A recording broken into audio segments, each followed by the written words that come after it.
স্যান merino European প্রতিপক্ষ হলেও FIFA র্যাঙ্কিংয়ে দেশটি থেকে 30 ধাপ এগিয়ে বাংলাদেশ। ইউরোপে খেলতে যাওয়ার আগে দেশটির মাটিতে ক্যাম্পের শেষ দিনে থমাস জুলি তাই জানিয়ে দিলেন স্যান মেরিনোর বিপক্ষে হারের কোনো সুযোগ নেই। এদিকে বাংলাদেশের চিরায়ত দুর্বলতাকে রক্ষণ শক্তিশালী করতে জুলির কৌশলে মাঠে কাজে লাগাতে চান অধিনায়ক জামাল ভুঁইয়া। নিলয় মজুমদারের রিপোর্ট।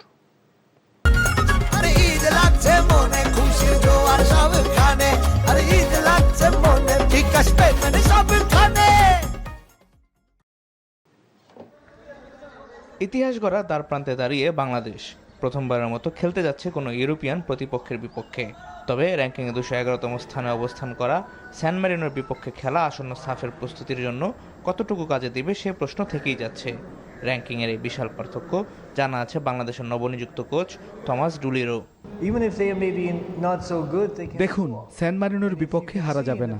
আমরা র্যাঙ্কিংয়ে ওদের চেয়ে অনেক এগিয়ে এবং আমরা যে এগিয়ে আছি তা মাঠের খেলাতে আমাদের প্রমাণ করতে হবে।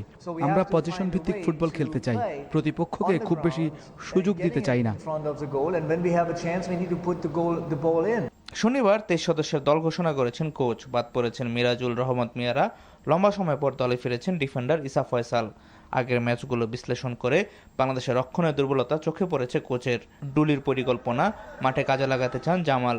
উনি গোল খাইতে চায় না, উনি ডিফেন্ডার ছিল, so he has a big knowledge about defending. So I think আমার ডিফেন্ডার জন্য এটা খুব খুব ভালো। আগামী 5ই জুন স্যান মেরিনোর বিপক্ষে খেলতে রবিবার ঢাকা ছাড়বে বাংলাদেশ। Niloy Majumdar, NTV news, Dhaka.